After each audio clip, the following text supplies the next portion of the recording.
नमस्कार मित्रों, आपके अपने YouTube चैनल में आपका स्वागत है। आज की जो कहानी है, आज का जो प्रसंग है, बड़ा ज्ञानवर्धक है, बड़ा मोटिवेशनल है। इसलिए वीडियो को पूरा देखें ताकि आपको संपूर्ण जानकारी हासिल हो। आज जो कहानी मैं आपको सुनाने जा रहा हूँ, ये कहानी एक सारस और उनकी पत्नी की कहानी है। ये कहानी बड़ी प्रेरणादायक है। इस कहानी को सुनने के बाद आपके घर में कभी भी किसी भी प्रकार का कोई कलेश नहीं होगा, कोई लड़ाई झगड़ा नहीं होगा। आपके घर में सदैव सुख शांति बनी रहेगी। इस कहानी को आप खुद सुने, अपने परिवार वालों को सुनाएं, अपने बच्चों को तो जरूर सुनाएं। इस कहानी को सुनने के बाद आपके बच्चे वो अच्छे संस्कार वाले होंगे। आपके बच्चे कभी भी कोई गलत ऐसा कार्य नहीं करेंगे जिनकी वजह से अपने माता पिता का सर नीचे को झुक जाए। इसलिए अपने बच्चों को इस कहानी को जरूर सुनाएं। कहानी शुरू करने से पहले जो लोग हमसे नए जुड़े हैं वो हमारे चैनल को सब्सक्राइब करें। शुरू करते हैं आज की प्यारी सी कहानी। एक पानी के तालाब के किनारे एक सारस का जोड़ा रहता था। उनका जीवन बड़ा सुखमय था। वो दिन भर पानी में अपना पेट भरते, अपना भोजन खाते, उसके बाद पानी के किनारे पर वहीं पे बैठ जाते। कहीं दूर जाने की जरूरत नहीं थी। इसी तरीके से उनकी दिनचर्या चल रही थी। उनका जीवन व्यतीत हो रहा था। कुछ दिन को बाद में सारस की पत्नी गर्भवती हो जाती है और जब वो गर्भवती होती है तो वो अपने पति से कहती है कि पिया जी, अब हमें यहाँ से कहीं दूर चलना चाहिए। हमें किसी ऐसी स्थान की तलाश कर दीजिए जहाँ पर हम सुकून से रह सके और लंबे समय तक रह सके, क्योंकि आज के बाद सिर्फ आप ही भोजन लेके आओगे। मैं सिर्फ अपने अंडों पे बैठूंगी। आप हमें और हमारे बच्चों को भोजन लाके देंगे, तभी हम भोजन खा पाएंगे। तो हमें ऐसे स्थान की जरूरत है जहाँ पे हमें भरपेट भोजन मिले, पौष्टिक भोजन मिले। तो सारस अपनी पत्नी से कहता है कि प्रिय, इस तालाब के अंदर भी बहुत सारा भोजन है जो हमसे कभी भी खत्म नहीं होगा। इसलिए आप निश्चिंत रहें, आप चिंता न करें। वो सारस अपनी पत्नी को ये बातें कहता है कि तुम चिंता मत करो, तुम शांति से रहो। कुछ दिन निकलने के बाद उस सारस की पत्नी अंडों को जन्म देती है। जब वो सारस की पत्नी अंडे देती है, अंडे देने के बाद वो सिर्फ अंडों पे बैठ जाती है और अब अंडों पे बैठी बैठी अपने पति पे हुक्म चलाती है। अब उसको जभी भी भूख लगती, अपने पति से कहती और बड़े रौब से वो कहती कि जाइए हमारे लिए और भोजन लेके आइए। अब उसका पति तालाब के अंदर जाता और मछलियां वगैरह ढूंढ के अपनी पत्नी को लाके देता। अब उस सारस की पत्नी जैसे ही उसका पति भोजन लाके देता, वो तुरंत खा जाती और फिर से अपने पति को हुक्म देती कि अभी मेरा पेट नहीं भरा है, इसलिए आप और भोजन लेके आओ। तो उनका पति फिर से जाता और फिर से ढूंढ करके अपनी पत्नी के लिए वो भोजन ले गया था। अब वो जैसी लाके देता, तुरंत उसकी पत्नी खा जाती और फिर से अपने पति को हुक्म करती कि जाओ फिर से भोजन लेके आओ, अभी मैं बहुत भूखी हूँ। अब उस सारस को अपना पेट भरने के लिए भी भोजन नहीं था, क्योंकि वो जितना भोजन ढूंढता उतना ही अपनी पत्नी के लिए ले जाता। खुद नहीं खाता, अपनी पत्नी को ले जाके खिलाता। लेकिन उसकी पत्नी दिन भर भोजन करती, उसके बाद भी उसका पेट नहीं भरता। जैसे ही उसका पति भोजन लेकर आता, तुरंत उसको दूसरा ऑर्डर कर देती। वो कहती कि तुरंत जाओ और भोजन लेके आओ। अब उसका पति दिन भर इसी काम में लगा रहता। पानी में जाता, पानी से भोजन ढूंढता और अपनी पत्नी को लाके देता। उसकी पत्नी तुरंत खा जाती, फिर ऑर्डर कर देती कि और लेके आओ, अभी मैं बहुत भूखी हूँ। तो फिर पानी में जाता और फिर से डुबकी लगा करके वो भोजन ढूंढता और फिर से लाकर अपनी पत्नी को देता। तब उसकी पत्नी फिर से खा जाती और फिर से ऑर्डर देती। ये सिलसिला कुछ दिनों तक लगातार चलता है।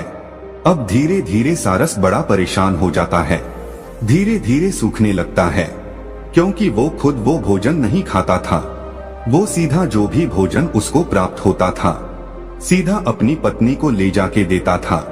उधर उसकी पत्नी वो गुस्सा इस बात का निकाल रही थी कि उसने दूसरी जगह जाने के लिए अपने पति से कहा था, लेकिन उसने अपनी पत्नी की बात को नहीं माना था। उसने यही कहा था कि हम यहाँ पे रहकर भी हमारे बच्चों का पालन पोषण कर सकते हैं। इस तालाब में भी बहुत सारा भोजन है जो हमारे लिए पर्याप्त है। यह बात अपनी पत्नी से कहकर अपनी पत्नी को उसी तालाब में रोके रखा। इसीलिए अब उसकी पत्नी अपने पति को परेशान करने में, टॉर्चर करने में कोई कसर नहीं छोड़ती है। जब उसकी पत्नी अपने पति को टॉर्चर कर रही थी तो कुछ दिन निकल जाते हैं। कुछ दिन के बाद में सारस बड़ा परेशान हो जाता है। सोचने लगता है कि अब मैं करूँ तो ऐसा क्या करूँ। मैं दिन भर इतना सारा भोजन इकट्ठा करता हूँ, इतना सारा भोजन ढूंढता हूँ और सीधा अपनी पत्नी को ले जाके देता हूँ। वो सारे भोजन को खा जाती है। उसके बाद भी उसका पेट नहीं भरता। वो जैसी भोजन ग्रहण करती है तुरंत मुझे दूसरा ऑर्डर देती है। कहती कि तुरंत जाओ और तुरंत और भोजन लेके आओ, अभी मैं बहुत भूखी हूँ। वो सारस सोचने लग जाता है कि अब मैं करूँ तो ऐसा क्या करूँ जिसके कारण मुझे इस पीड़ा से मुक्ति मिले। वो हताश परेशान हो जाता है। धीरे धीरे उसका शरीर, उसका बदन सूखने लगता है। अब उसको काफी दिन हो जाते हैं भोजन खाए हुए। वो जितना भी भोजन ढूंढता सभी अपनी पत्नी को ले जाके दे देता। खुद भूखा प्यासा रहकर भी दिन भर पानी में भोजन की तलाश करता और जो भी भोजन उसको प्राप्त होता उसको तुरंत अपनी पत्नी को ले जाके देता। इसी तरीके से अब वो सारस धीरे धीरे बिल्कुल सूख जाता है।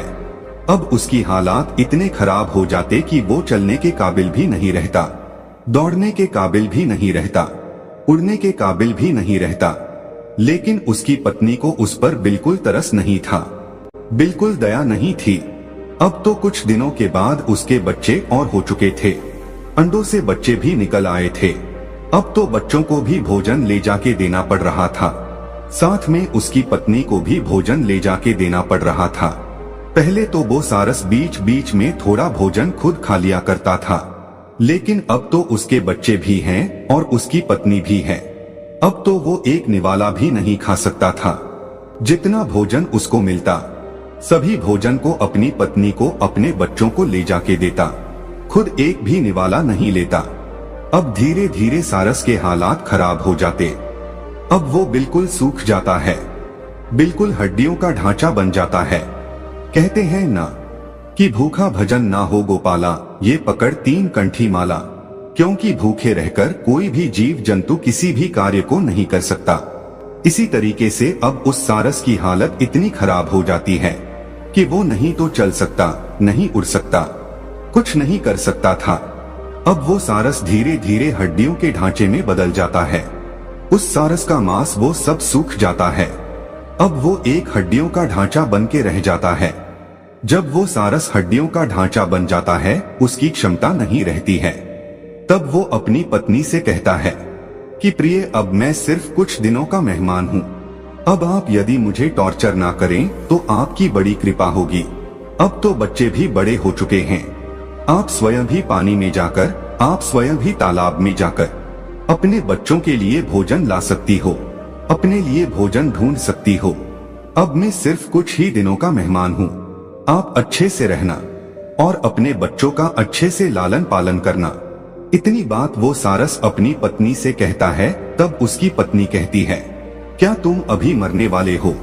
जब तक जीवित हो तब तक तो हमारे लिए कुछ करो। जब अपनी पत्नी की इतनी बात सुनता है तो वो सारस झुरझुर रोने लगता है और परमात्मा से दुआ करता है कि परमात्मा, हे मेरे मालिक, हे मेरे परम पिता, तुम मुझे इस धरती से अभी क्यों नहीं उठा लेता? मुझे किस जन्म की पीड़ा दे रहा है? ऐसी नरक की जिंदगी से तो बेहतर है कि मुझे मृत्यु आ जाए। अब वो सारस अपने परमात्मा से दुआ करता है, अपने मालिक से दुआ करता है और कहता है, मेरे मालिक, या तो तू मुझे उठा ले या इस नरक से मुझे मुक्ति दे। इतनी बात कहने के बाद अब वो सारस अपनी पत्नी से बात करना बंद कर देता है और मौन हो जाता है और ईश्वर का ध्यान करने बैठ जाता है। ईश्वर का ध्यान करते हुए कुछ समय उसको निकल जाता है। अब वो एक ही प्रण बना लेता है, ना ही वो कुछ भोजन ग्रहण करता है, ना ही पानी पीता है। अब वो सिर्फ भगवान का ध्यान करने के लिए बैठ जाता है। उसने ये वचन लिया, ये प्रण लिया कि मैं जब तक भगवान का भजन करूंगा तब तक या तो ईश्वर मेरे सामने नहीं आ जाते या फिर मेरे शरीर से प्राण नहीं निकल जाते, तब तक मैं भूखा प्यासा रहकर ही भगवान का भजन करूंगा। यही प्रण लेकर अब वो सारस भगवान की भक्ति करने के लिए बैठ जाता है। उधर उस सारस की पत्नी अपने बच्चों को लेकर और अपने पति को ऐसी दुख पीड़ा की हालत में, ऐसी नाजुक हालत में छोड़कर उस तालाब से चली जाती है और अपने पति को ऐसे संकट में जूझता हुआ छोड़कर निकल जाती है। अब सारस भगवान की भक्ति करता है। कुछ समय निकलने के बाद उसकी भक्ति से श्री हरि विष्णु प्रसन्न होते हैं। श्री हरि विष्णु उस सारस के समक्ष जाकर प्रकट होते हैं और उस सारस को वरदान देते हैं और कहते कि मांगो, तुम्हें क्या मांगना है। जब सारस श्री हरि विष्णु से कहता है कि प्रभु मुझे मेरी पत्नी का साथ दे दीजिए, वो सारस तब भी यही मांगता है, उसको और कुछ सूझता ही नहीं है। वो सिर्फ यही मांग पाता है कि मुझे मेरी पत्नी का साथ दे दीजिए। तो श्री हरि विष्णु कहते हैं कि तथास्तु, ऐसा ही होगा। वो सारस मांगना तो कुछ और चाहता था, लेकिन उसके मुख से यही निकलता है कि प्रभु मुझे मेरी पत्नी का सहारा दे दीजिए, मेरी पत्नी का साथ दे दीजिए। श्री हरि विष्णु ये आशीर्वाद देते हैं कि तथास्तु, ऐसा ही होगा। अब वो सारस अपनी पत्नी का सानिध्य पाता है। फिर से उसकी पत्नी उसको मिल जाती है। श्री हरि विष्णु की कृपा से उसके बच्चे और उसकी पत्नी उसको फिर से मिल जाती है और वो अपनी पत्नी के साथ दुख पीड़ा झेलता हुआ अपना जीवन व्यतीत करता है। और एक दिन ऐसा आता है कि वो सारस मृत्यु को प्राप्त हो जाता है। दोस्तों, आज भी सारस जो है, अंडे देने के बाद कभी भी भोजन लेने के लिए नहीं जाती। वो सिर्फ अंडों पर बैठी रहती है, हमेशा 24 घंटे। उसका पति ही उसको भोजन लाके देता है और जब उसके अंडों से बच्चे निकलते हैं, तब भी उस सारस का पति अपनी पत्नी को और अपने बच्चों को पानी से भोजन ढूंढ के लाता है और अपनी पत्नी को अपने बच्चों को भोजन खिलाता है। वो तब तक खिलाता है जब तक सारस के बच्चे खुद भोजन ढूंढने और खुद पानी में उतरने के काबिल नहीं हो जाते। तब तक सारस अपनी पत्नी को और अपने बच्चों को स्वयं भोजन लाके खिलाता है, क्योंकि ये श्री हरि विष्णु के एक आशीर्वाद के कारण हुआ है। उस वक्त यदि वो सारस कुछ और मांग लेता तो हो सकता है वो अपने बच्चों का, अपनी पत्नी का लालन पालन नहीं करता, लेकिन उसने श्री हरि विष्णु से यही मांगा कि प्रभु मुझे मेरी पत्नी का साथ चाहिए। तो भगवान ने उनको ये आशीर्वाद दे दिया कि तथास्तु, ऐसा ही होगा। उसके बाद से सारस कभी भी आपको अकेली नहीं मिलेगी, वो हमेशा जोड़े में मिलेगी। जहाँ भी आपको नजर आएगी वो जोड़े में नजर आएगी। अकेली सारस आपको कहीं पे भी ढूंढने को नहीं मिलेगी। दोनों पति पत्नी का जोड़ा आपको हमेशा नजर आएगा। और जब वो अंडे देती है तो खुद अंडों पे बैठ जाती है और सारस अपनी पत्नी के लिए भोजन ढूंढ के लाता है और खिलाता है। इसी तरीके से उनका जीवन व्यतीत होता है। दोस्तों, ये कहानी अब समाप्त होती है। तो दोस्तों, यह कहानी आपको कैसी लगी हमें कमेंट सेक्शन में जरूर बताना और अच्छी लगी हो तो इस चैनल को सब्सक्राइब जरूर कर लेना।